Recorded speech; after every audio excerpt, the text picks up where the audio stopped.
సుమన్ టీవీలో మీ business promotions కోసం ఈ కింది నెంబర్ను సంప్రదించగలరు.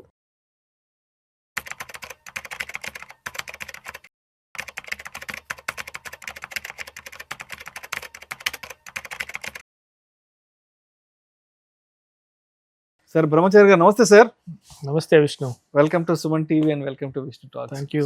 ఈ వీడియోలో కాస్త డీటెయిల్డ్గా ఎవరైనా కొత్తగా ఇన్వెస్ట్మెంట్స్లోకి వచ్చేవాళ్ళు కానివ్వండి, ఆల్రెడీ ఇన్వెస్ట్మెంట్స్లో ఉన్న ఎగ్జిస్టింగ్ పీపుల్ కానివ్వండి, కామన్గా చేసే మిస్టేక్స్ ఏంటి, అదేవిధంగా కాస్ట్లీగా చేసే మిస్టేక్స్ ఏముంటాయి? కామన్గా చేసే మిస్టేక్ ఏంటంటే పొజిషన్ సైజ్. పొజిషన్ సైజ్ అంటే ఎట్లా ఉంటుందంటే ఒకే స్టాక్లో ఎక్కువ అమౌంట్ పెట్టదు, మోర్ దెన్ 50% అలొకేట్ చేస్తారు. దట్స్ ఎ మిస్టేక్ అది. సెకండ్ థింగ్ ఏంటంటే పొజిషన్స్తో కాకుండా రిస్క్ అసెస్మెంట్ ఉండదు. ఒకవేళ ఈ స్టాక్ అగ్నెస్ట్కి వెళ్తే ఎంత, ఎక్కడ నేను ఎగ్జిట్ కావాలని నేను అడుగుతాను. ఎగ్జిట్ స్పాట్ తెలియదు వాళ్ళకి. అందరూ చేసేది ఏంటంటే ఎంట్రీస్ బాగా పర్ఫెక్ట్ చేస్తారు. టీవీ చూస్తారు, పేపర్ చదువుతారు, తర్వాత స్క్రీన్లకి వెళ్తే ఫండమెంటల్స్ చూస్తారు, టెక్నికల్స్ చూస్తారు, రికమెండేషన్స్ ఏమైనా చూస్తారు, తర్వాత ఎంతమంది అనలిస్టులు ఈ స్టాక్ రికమెండ్ చేశారో చూస్తారు, అన్నీ చేస్తారు, ఎంట్రీస్ చేస్తారు, పర్ఫెక్ట్గా చేస్తారు. But exits they doesn't know. అది మేజర్ ప్రాబ్లం.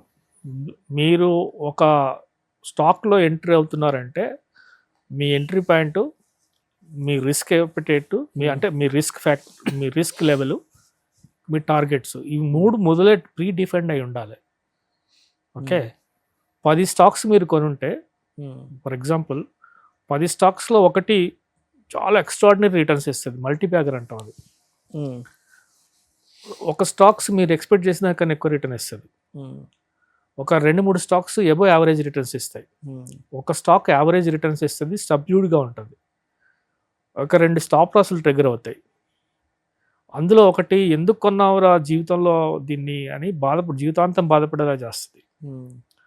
సో ఇది పోర్ట్ఫోలియో స్ట్రక్చర్. బేసిక్గా ఈ పోర్ట్ఫోలియో స్ట్రక్చర్స్లో ఎందుకు జరుగుతుంది అలా, ఆ ఫీలింగ్ ఎందుకు వస్తుందంటే మనం ప్రాపర్గా రిస్క్ని ఎగ్జిట్ అవ్వలేకపోవడం వల్ల, ఆ రిస్క్ అసెస్మెంట్ లేకపోవడం వల్ల.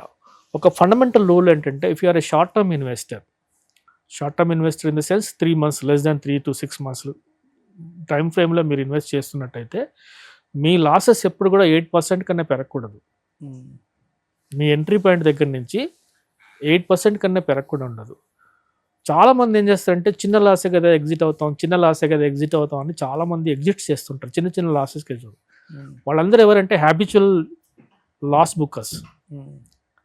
మేకర్స్. ఒక పెద్ద ప్రాఫిట్స్ కోసం అనేక చిన్న లాసులు బుక్ చేస్తారు. ఆ పెద్ద ప్రాఫిట్ అనేది ఎప్పుడొస్తుందో వాళ్ళకి కూడా ఐడియా ఉండదు.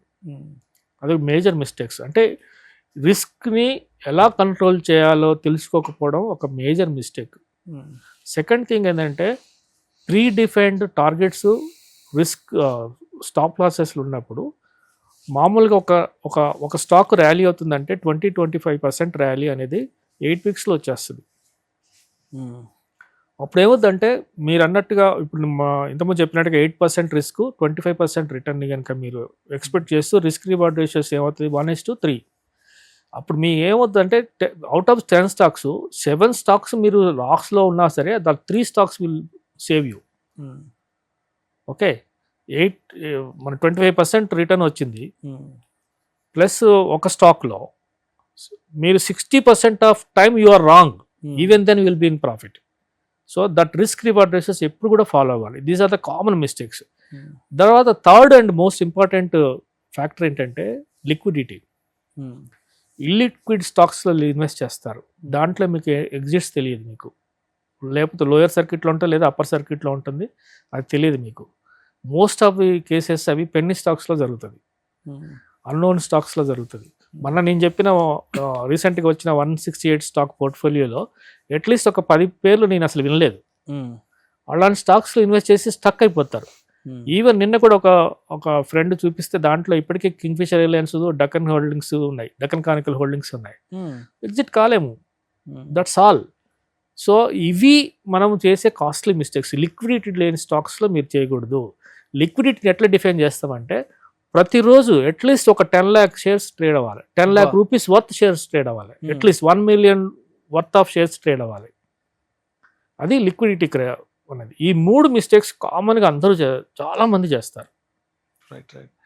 అదేవిధంగా చాలామంది చాలా సింపుల్గా అడుగుతూ ఉంటారు, రెగ్యులర్గా ఇంటర్వ్యూస్ చేస్తుంటారు కదా మీలాంటి వెల్త్ ఎక్స్పర్ట్స్ వీళ్ళందరితో చేస్తుంటారు, యూడిఎస్ కింద అడుగుతుంటారు, సార్ సరదాగా 4 మల్టీ బ్యాగర్ స్టాకులు ఉంటే చెప్పండి, సరదాగా 4 పెన్నీ స్టాక్స్ ఏమన్నా ఉంటే చెప్పండి అని ఏదో సరదాగా కింద కామెంట్స్లో అడుగుతుంటారు. సో అలా సరదాగా అడగడం కరెక్టేనా, అలా సరదాగా తెలుసుకుని ఇన్వెస్ట్ చేయడం కరెక్టేనా?